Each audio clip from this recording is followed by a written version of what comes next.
Many adults, as they look into the mirror, wish to be young, but while teenagers' bodies are around their optimal state, their young minds go through hundreds of obstacles each day.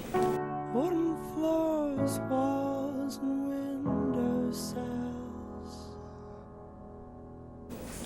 Every year, 3,030,000 American students drop out of high school. That's 8,300 young minds ceasing their formal education each day. This is a place where I don't feel alone. 36% drop out before the end of their freshman year of high school.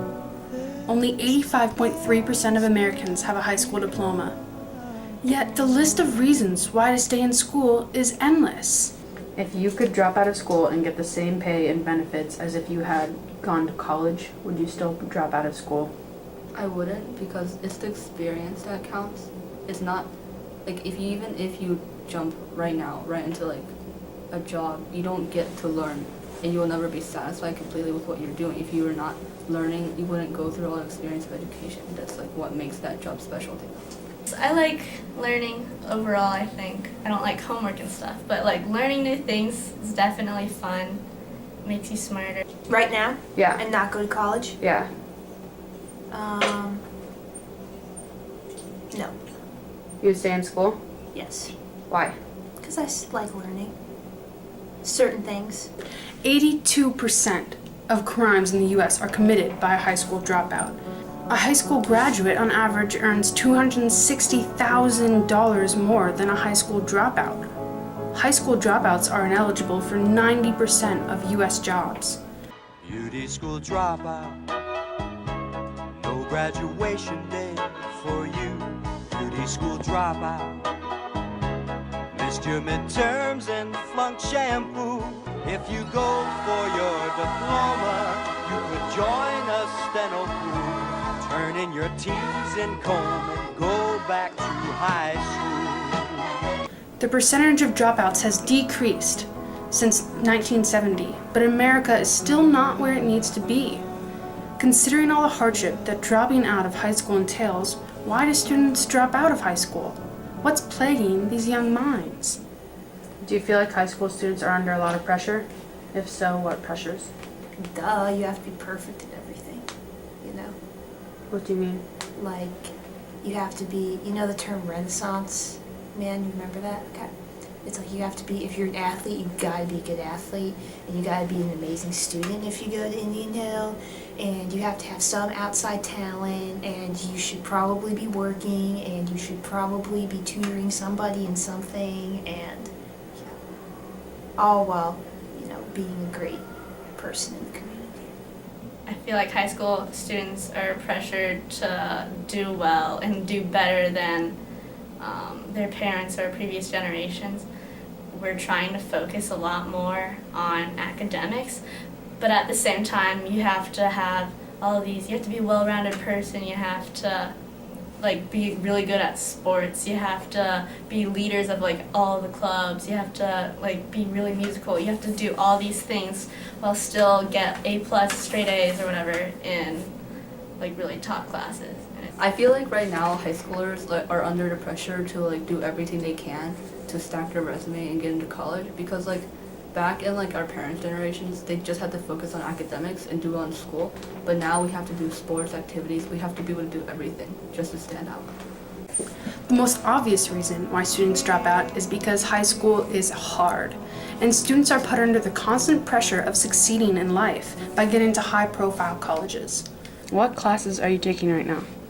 I'm taking Spanish 5 with Lewis, English, or AP Senior English, or English Lit, Calc BC, AP Econ, AP Physics,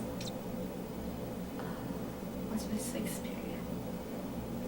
Oh, AP Chem, and then Senior Options, yeah. AP Art History, Pre-Calc, AP Spanish Lang, AP Lit, Physics, and AP Gov. I'm taking AP Economics, AP Spanish Literature, AP Calculus BC, AP English Literature, AP Biology, and AP Chemistry.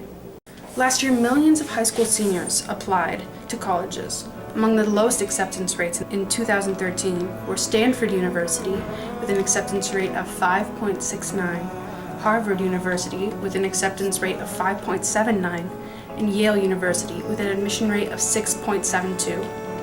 A study in 2011 found that 68.2% of high school seniors were enrolling in the college in the fall, with more females enrolling than males. You have to start thinking about your future, and like everything you do from that point matters like a lot for basically the rest of your life. It's just you don't know what the colleges are looking for. You don't know what the admissions people want. It's scary. How many hours of homework do you have per night on average? Jesus. Like 5. Easy. See, 7, 8. With all the academic pressure that these young minds feel, sleep slowly falls down on the list of priorities. So happy together.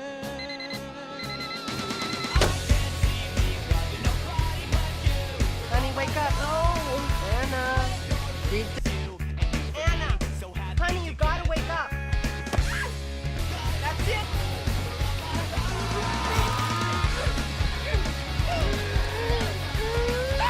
I have had it.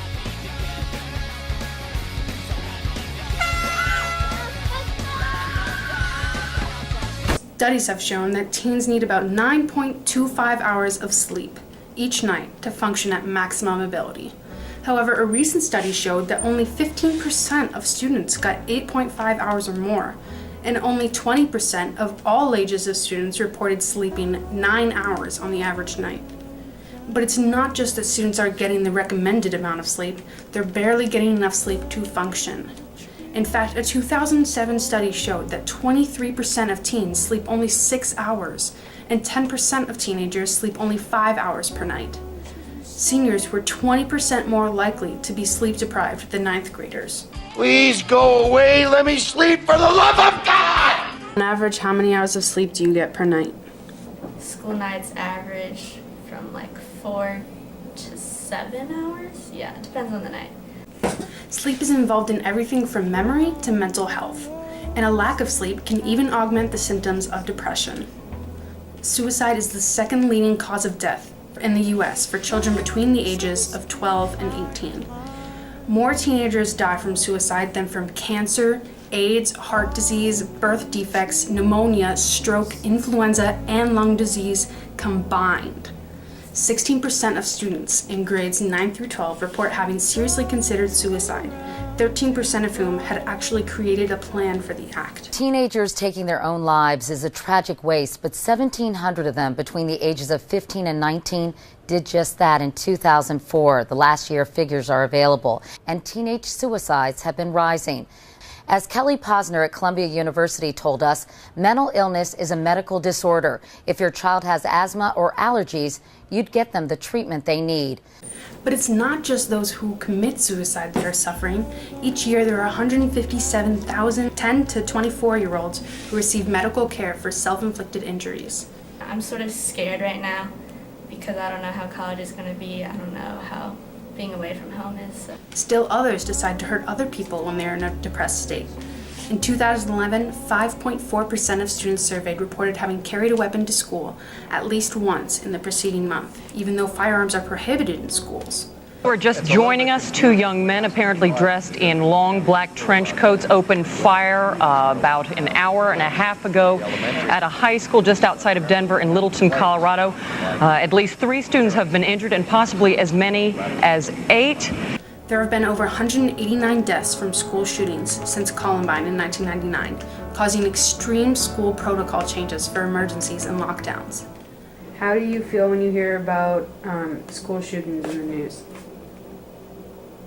Depressed. When you come to school, you don't want to have to think about that kind of stuff happening because you want school to be safe. How do you feel when you hear in the news about school shootings? I mean, it makes me upset and scared because stuff like that happens to schools around this country, and one day it could just happen to our school because you never know. What causes people's mind to deteriorate so quickly? Peer pressure may be a cause. you have to participate in class, you have to pay attention and like understand everything in order, you have to look smart even if you don't understand what's going on. That kind of pressure. I've seen like girls who like don't necessarily want to do like certain things like partying and drinking and stuff, and they get into a friend group and they want to like be in there so badly that they pretend to be someone who they're not. 8th grade girls who drink were 3 times more likely to try suicide than those who did not. Drugs are a common but destructive form of peer pressure that many teenagers experience. By age 18, 70% of teens have tried alcohol. That means that in a class of 20 people, 14 of them will have tried alcohol, an illegal and potentially harmful substance, by the end of high school. In 2008, over 190,000 people under the age of 21, when alcohol is still illegal to consume, went to the emergency room because of alcohol consumption. And alcohol isn't the only potentially harmful substance. 14.8% of teens aged 12 through 17 report having used prescription drugs that were not prescribed to them in the past year, an illegal act. This can lead to such things as addiction, brain damage, unintended physiological side effects, and much more. In 2012, 22.9% of high school seniors reporting having used marijuana, a substance that's, again, illegal to all ages, in the month leading up to the survey, and 6.5% of respondents reported using marijuana every single day. Because the brain is not fully matured until 25, these young minds lack the correct ability to make decisions, since their prefrontal cortex is especially hindered. Do you feel like teenagers are able to make good decisions? Definitely, yeah. It just depends on, your position, like who your friends are, who you surround yourself with, and like how your family situation. Just depends on a whole bunch of environmental factors, but I think in the end, everyone makes their own decisions, and we're at that age where you can make your own choices. So. I think that like when you're a teenager, there are like certain levels of maturity. Like some people are super mature and other people are just like, they act like they're 10 still. So some people I think can handle like a lot of responsibility and make decisions for themselves, but some people I'm just like, you still have a lot of growing up to do. Do you think high schoolers are mature enough to handle decisions? I mean, they can handle a certain amount of decisions, but you can't like take someone who's just like 18 right out of high school and like let them make all the decisions in your life, because they're still kids and they're still immature. Young adults may be around their physical prime, but their minds and bodies are obviously suffering each day. So next time you look in a mirror, think to yourself, do you really want to be young?